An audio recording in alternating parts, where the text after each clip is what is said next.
Noon sa lahat, unang-una ako ay nagpapasalamat sa Panginoon sapagkat kanyang in-answer yung prayer natin. Kasi simula nung naging estudyante ko ito si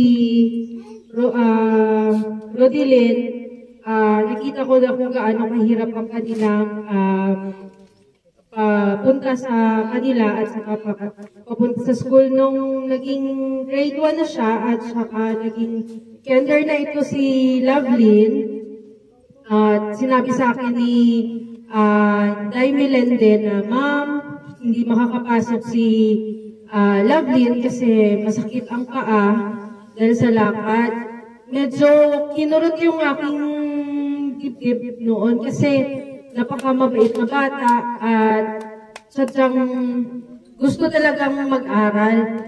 So, nung time na nakita ko si Kuya Raymond sa kanyang live na tumaan lang dito, nag-scout sila, sabi ko, ito na ang opportunity na mailapit ko yung sitwasyon nila.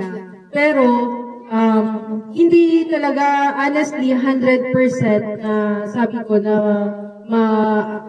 mapapansin ni Kuya Raymond kasi madami siyang follower, madami din yung deserving na need ng help. So nag-message ako kay Kuya Raymond February yun last week sa February at message ko din sa group chat namin ng mga teachers. Sabi ko sana mapalad na mapilit itong si Melende. So, nung sabi ni Kuya Raymond na babalikan natin dyan, ma'am.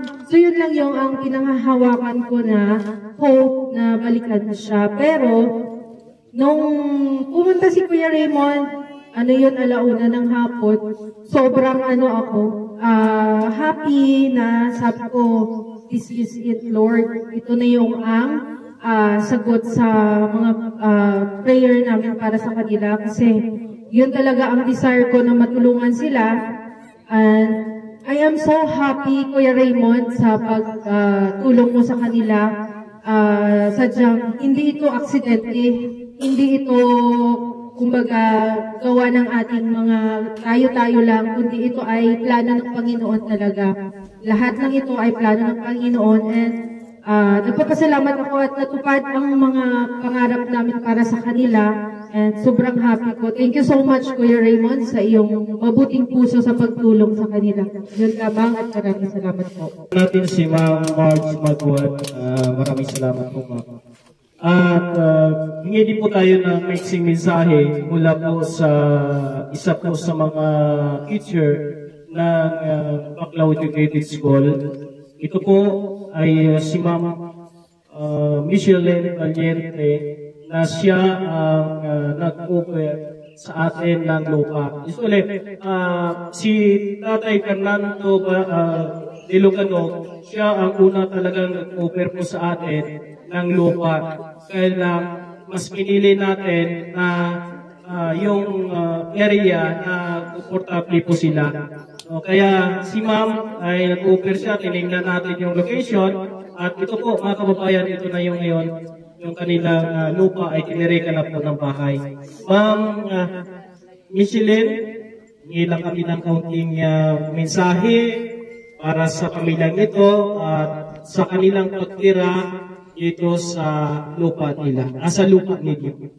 Magandang hapon sa inyong lahat. Unang-una, nagpapasalamat talaga ako sa Panginoon dahil kung hindi sa Kanya, hindi ito mangyayari sa kanila ni Melende.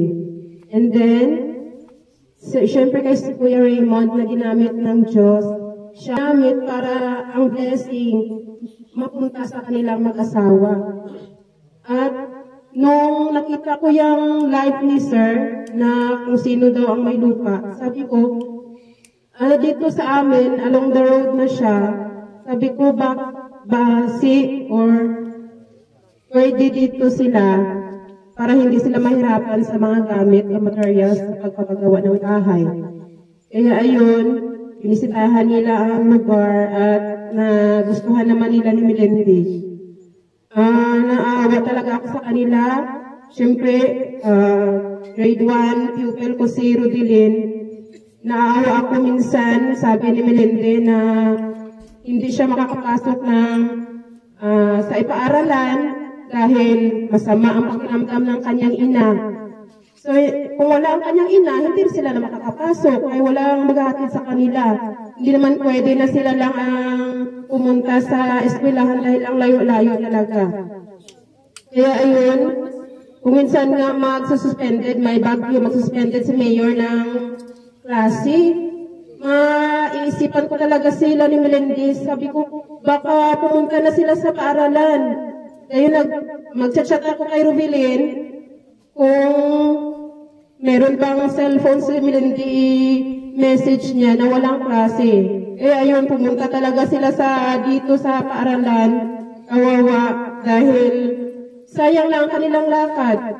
So, nagpapasalamat talaga ako na dito na sila, Sir Raymond. Thank you very much. And sa inyo ni Rudel and Melendez, dahil kabay pa nga maayo di ang inyong pag-star sa sirya lugar, kabay patitigan ninyo, ingatan ninyo ang ibinigay ng Diyos paagi sa kay Kuya Raymond. God bless talaga sa lahat ng tumulong sa misyon ni Kuya Raymond. Sana marami pang mga sponsors na darating sa kanya para marami pa siya matulungan na pamilya na talagang nangangailangan. Dito sa ating lugar o saan man, sana marami pang mga blessings o magbibigay ng donation sa kay Kuya Raymond. Thank you talaga, and please subscribe na lang sa channel ni Kuya Raymond sa YouTube. Supportahan natin ang kanyang YouTube channel, sa kanyang Facebook. Thank you very much. God bless us all. Lapakan po natin si